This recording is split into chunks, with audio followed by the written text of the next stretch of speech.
வணக்கம் next gen channel நேர்களே, நான் உங்கள் அன்பான சயின்டிபிக் வேதிக் அஸ்ட்ராலஜர் அஸ்ட்ரோரஞ்சி பேசுகிறேன். நல்லது நினைப்போம், நல்லதே நடக்கும். இந்த வீடியோவில் நம்ம என்ன பார்க்க போறோம்னா, மகர ராசிக்காரர்களுக்கு மே 2026 எத்தகைய ஒரு பலன்கள் நிறைந்த ஒரு மாதமாக இருக்க போகுதுன்னு பார்க்குறோம். இப்போ பாருங்க, சயின்டிபிக் வேதிக் அஸ்ட்ராலஜி முறையில் எந்த விதத்திலும் மிகைப்படுத்தாமல் உள்ளது உள்ளவாறு ஒரு கிரகமும் ஒரு மாதிரியான அமைப்பில் இருக்கும் பொழுது எது மாதிரி தாக்கத்தை கொடுக்குதுங்கிறது அந்த அறிவியல் சார்ந்த கலையாகிய இந்திய வேத ஜோதிட அடிப்படையான சயின்டிபிக் வேதிக் அஸ்ட்ராலஜி நம்ம பார்க்க போறோம். எதையும் மிகைப்படுத்தாமல் பரிகாரங்கள் அது மாதிரி விஷயத்துக்குள்ளெல்லாம் போகாமல் உள்ளது உள்ளவாறு எது மாதிரி பலனை கொடுக்க போகுது, உங்கள் கர்மவினை எப்படி இருக்குது, எது மாதிரி விஷயத்தை உங்களுக்கு ஜாதகத்தில் அடுத்து வரக்கூடிய அமைப்பு கொடுக்க போகுதுங்கிறது நம்ம பார்க்க போறோம். இது ஒரு பொதுவான பலன் தான். இப்ப பாருங்க, மகர ராசிக்கு 2026 மே மாதம் எப்படி இருக்குன்னா, ராசி 6ஆம் இடத்திலே நீடித்திருக்கிறார் மாதம் முழுவதும். குருவே பார்த்தீங்கன்னா ஜூன் மாதம் தான் பயிற்சி அடைகிறார். மே மாதத்தில் எந்த மாற்றமும் இல்லை. 3ஆம் இடத்துல சனி இருக்கிறார். 7 நாள் சனியிலிருந்து நீங்கி இருக்கக்கூடிய மகர ராசிக்காரர்கள் ஓரளவுக்கு மீண்டு வாழ்க்கையில் முன்னேறக்கூடிய அமைப்புக்கு வந்துட்டு இருக்கீங்கிறதா உண்மை. 2ஆம் இடத்துல ராகு, 8ஆம் இடத்துல கேது இருக்கிறார். இப்போ இது மாதிரி ஒரு ஆண்டு கிரகம் சஞ்சாரம் இருக்கும் பொழுது மாத கிரகம் எப்படி இருக்குன்னு பார்த்தீங்கன்னா, செவ்வாய் பார்த்தீங்கன்னா மீனத்திலேயே ராசி அதிபதியோட முதல் 2 வாரம் இருந்து சில மன சஞ்சலங்கள், சில ரெஸ்ட்லெஸ்னஸ், சில கோபதாபங்கள், சில சௌரிய கோளாறுகள்லாம் மே மாதம் 2 வாரம் முதல் 2 வாரம் மகர ராசிக்காரர்களுக்கு செவ்வாய் சனியோட சேருவதனால் கொஞ்சம் அது மாதிரி ஒரு தாக்கங்கள் இருக்கு. ஆனால் மே செகண்ட் ஹாஃப்லேருந்து பார்த்தீங்கன்னா செவ்வாய் சனியோட விலகிறது நல்ல அமைப்பு. 4ஆம் இடத்துக்கு 10ஆம் இடத்துக்கு செவ்வாய் பார்ப்பது தவறு இல்லை. அதே சமயத்தில் புதன் பாருங்க 4 இருந்து 5க்கு மாறி 5ஆம் இடம் என்று சொல்லப்படுகிற சுக்கிரனோட வீடாகிய ரிஷபத்துக்கு வருவது அருமை. அதே மாதிரி சூரியனும் 5க்கு வரார். அப்புறம் மாத கடத்தியில பார்த்தீங்கன்னா சுக்கிரனும் 6ஆம் இடத்துக்கு போறார். ஸோ சுக்கிரனே 5ஆம் வீட்டில் ஆட்சி பலத்தோடு இருக்கிறது அருமையான ஒரு டைம். ஸோ கோல்டன் டைம் மே 2nd week 3rd week 4th வீக்ல இருந்து வரக்கூடிய செகண்ட் ஹாஃப் ஆஃப் மே மாதம் மகர ராசிக்கு ஒரு நல்ல அமைப்பு இருக்கு. காதல் கை கூடக்கூடிய அமைப்பு, குழந்தைகளால் நல்ல கல்யாணமான தம்பதியருக்கு குழந்தைகளால் நற்செய்தி, குடும்பத்தில் குதூகலம், வண்டி வாகனம் சேர்க்கை, வீடை வசதிப்படுத்திக்கிறது, அது மாதிரி பல நல்ல விஷயங்கள், ஆரோக்கியமான விஷயங்கள், கலகலப்பாக இருக்கக்கூடிய விஷயங்கள், சுப விஷயங்கள் நடக்கக்கூடிய அமைப்பு மகர ராசிக்காரர்களுக்கு மே 2026 குறிப்பா சொல்லணும்னா செகண்ட் ஹாஃப் ஆஃப் மே அற்புதமாக இருக்கு. அதை நீங்க கரெக்டா யூஸ் பண்ணிக்கணும். அந்த நேரத்தில் பார்த்தீங்கன்னா ஏனோதானோன்னு இல்லாம வரவேண்டிய வாய்ப்புகளை கரெக்டா நீங்க உபயோகப்படுத்தி கொண்டு இந்த குரு, சுக்கிரன், அதே சமயத்தில் புதன், அது மாதிரி கிரகங்கள்லாம் நல்ல ஒரு வசதிப்படுத்துவதற்காக ஒரு சுப விரயத்தை கொடுத்து நல்ல வாழ்க்கையில் அடுத்த லெவலுக்கு நம்ம போகக்கூடிய அமைப்பை கொடுக்கிறார். வெளிநாடு விஷயங்கள், வெளிமாநில விஷயங்கள், சுப செலவுகள் இது எல்லாமே இருக்கு. அதே சமயத்தில் வருமானமும் இருக்கு. ஸோ இது அற்புதமான ஒரு காலத்தை நீங்க மகர ராசிக்காரங்க இவ்வளவு தூரம் கடந்த 2-3 வருஷமாலாம் ஜென்ம சனி, அஷ்டம சனி எல்லாம் தாக்கி ஜென்மசனி, பாத சனியிலேருந்து வெளியில் வரக்கூடிய மகர ராசிக்காரர்களுக்கு இந்த வாய்ப்பை கரெக்டாக யூஸ் பண்ணிக்கணும். காதல் விஷயத்தில் இருக்கிறவங்க, காதல் செய்து கொண்டு இருக்கிறவர்கள், காதல் கை கூடக்கூடிய அமைப்புகள் இருக்கு.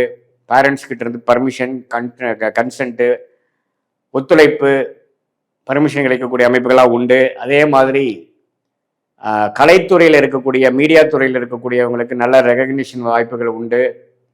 வெளிநாடு போகக்கூடிய அமைப்புகள் உண்டு. சுப முதலீடு பண்ணி வியாபாரத்தை அடுத்த லெவலுக்கு கொண்டு போகக்கூடிய ஒரு எக்ஸ்பான்ஷன் பண்ணக்கூடிய அமைப்புகள் கண்டிப்பாக உண்டு. ஸோ மகர ராசிக்காரர்களுக்கு பார்த்தீங்கன்னா இதுவரை கொஞ்சம் மே மாதம் 2 வாரம் மார்ச் மாதத்திலாம் கொஞ்சம் சிறு சிறு பிரச்சனைகள், மன சஞ்சலங்கள் நாள் பாதிக்கப்பட்ட மகர ராசிக்காரர்களுக்கு இது ஒரு நல்ல மாற்றமாக மே 2026 குறிப்பாக சொல்லணும்னா செகண்ட் ஹாஃப் நல்ல ஒரு வாய்ப்பாக இருக்குது. அதை நம்ம யூஸ் பண்ணிக்கணும். மாணவர்களும் பார்த்தீங்கன்னா புதன் சுக்கிரனோட வீட்டுக்கு நல்லா புரிதலோட, ஒரு ஆம்பிஷனோட, கிளாரிட்டியோட, கான்ஃபிடென்ட்டோட படிக்கக்கூடிய அமைப்புகள் மாணவர்கள் காம்படிட்டிவ் எக்ஸாம் எழுதுறவங்களா இருந்தாலும் சரி, 10th 12th எக்ஸாம் எழுதுறவங்களா இருந்தாலும் சரி, மேற்படிப்புக்காக என்ட்ரன்ஸ் எக்ஸாம் போகிறவங்களா இருந்தாலும் சரி, ஒரு நல்ல அமைப்பை கொடுக்கக்கூடிய ஒரு அமைப்பு இருக்குது. இந்த டைம் நீங்கள் நல்லா யூஸ் பண்ணிக்கணும்.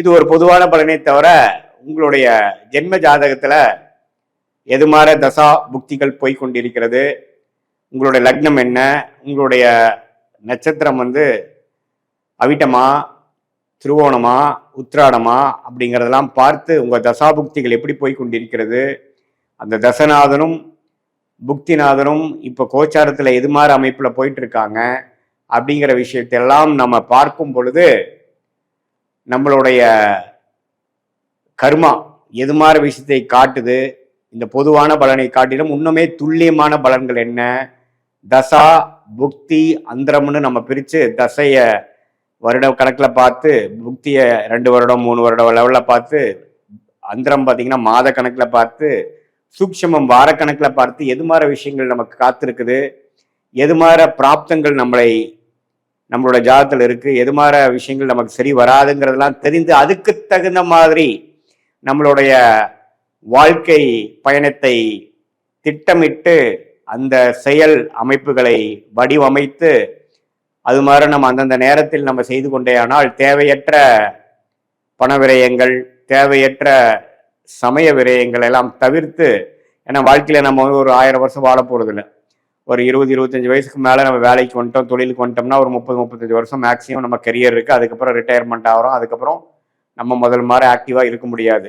அந்த 30-35 வருஷம் எது மாதிரி தசாபுக்திகள் போய் கொண்டிருக்கிறது பொறுத்து தான் நம்ம பிரச்சனை இல்லாத வாழ்க்கையை நோக்கி போகிறோமா அல்லது பிரச்சனையை நோக்கி போகிறோமாங்கிறது தெரிஞ்சுக்கணும். அதை தெரிந்து அதுக்கு தகுந்த மாதிரி ப்ரிகாஷனரி விஷயங்கள் பண்ணோம்னா நம்மளுடைய பிரச்சனைகள் நாம் தேவையில்லாமல் அதிகப்படுத்தி கொள்ளாமல், எப்படி மழை பெய்யும் பொழுது கொடையை பிடித்து கொண்டு நம்மளை நாமளே கொஞ்சம் பாதுகாத்து கொள்கிறோமோ, அதே போல் இந்த சயின்டிஃபிக் வேதிக் அஸ்ட்ராலஜி முறையில் நம்மளுடைய கர்மாவை தெரிந்து கொண்டு அது எது மாதிரி விஷயத்தை காமிக்குது, நம்ம என்ன பிறவி பயன் என்ன, எந்த ஒரு விஷயத்துக்காக நம்ம பிறந்திருக்கோம், எது நமக்கு நேச்சுரலாக நல்லா வரும், எது நமக்கு ஃபார்ச்சுனேட்டாக யோகமாக இருக்கிறது, எது நமக்கு அவயோகமாக இருக்கிறதுங்கிறதெல்லாம் பாஸ்டில் நம்ம என்ன நடந்ததுங்கெல்லாம் பேசி சிங்க் ஆகி இப்போ ப்ரெசண்ட்டுக்கு நெக்ஸ்ட்டு போகக்கூடிய ஷார்ட் டேர்ம் ஃப்யூச்சர் என்ன, அடுத்தது வரக்கூடிய லாங் டேர்ம் ஃப்யூச்சர் என்ன அப்படிங்கிற மாதிரி விஷயங்கள்லாம் நம்ம பார்த்து அதுக்கு தகுந்த மாதிரி ஒரு வாழ்க்கை அமைப்புகளை திட்டங்களை தீட்டி அதுக்கு சேர்ந்த மாதிரி செஞ்சோம்னா சயின்டிஃபிக் வேதிக் அஸ்ட்ராலஜி முறையில் நல்ல பலன் அனுபவிக்கலாம். நம்ம இந்த மாதிரி பரிகாரங்கள் அது மாதிரி விஷயத்துக்குள்ள போய் நம்ம கர்மாவை மாற்றிட முடியும் அப்படிங்கிறதுல சயின்டிஃபிக் வேதிக் அஸ்ட்ராலஜி முறையில் பெரிய நம்பிக்கை இல்லை. ஆனால் என்ன விஷயம் எப்படி நடக்குது, எது மாதிரி எது விஷயங்கள் காட்டுதுங்கிறது தெரிந்தால் அதுக்கு தகுந்த மாதிரி மென்டலாக ப்ரிப்பேர்ட் ஆகி நம்மளுடைய பிராப்தங்களை நம்ம அதிகரிக்க முடியும், நம்மளுடைய பர்சன்டேஜ் ஆஃப் சக்ஸஸை இன்க்ரீஸ் பண்ணிக்க முடியும், அதிகரித்துக்க முடியுங்கிறதை நாம் தெரிஞ்சுக்கணும். அதே சமயத்தில் நம்மளுடைய விஷயங்கள் வேலையா தொழிலா, காதல் திருமணமா அரேஞ்ச் மேரேஜா, வெளிநாடா உள்நாடா, கவர்மெண்ட் ஜாபா ப்ரைவேட் செக்டாரா, எது மாதிரி அமைப்புகள், இது மாதிரி ஒரு வயசுக்கும் நமக்கு கேள்விகள் நிறையா இருக்குது, நம்மளுடைய சாய்ஸஸ் நிறையா இருக்குது. அதுக்கு வேணுங்கிற விஷயங்கள் தான் கரெக்டாக நம்ம சயின்டிஃபிக் வேதிக் அஸ்ட்ராலஜி மூலமாக ஃபில்டர் பண்ணி அதில் போனோம்னா தேவையற்ற சமய வரைகளை தவிர்த்து எளிதில் எதிர்நீச்சல் போடாமல் வாழ்க்கையில் வெற்றி பெற முடியும் என்று சொல்ல விரும்புகிறேன். மீண்டும் மற்றொரு காணொலியில் சந்திப்போம். நன்றி, வணக்கம்.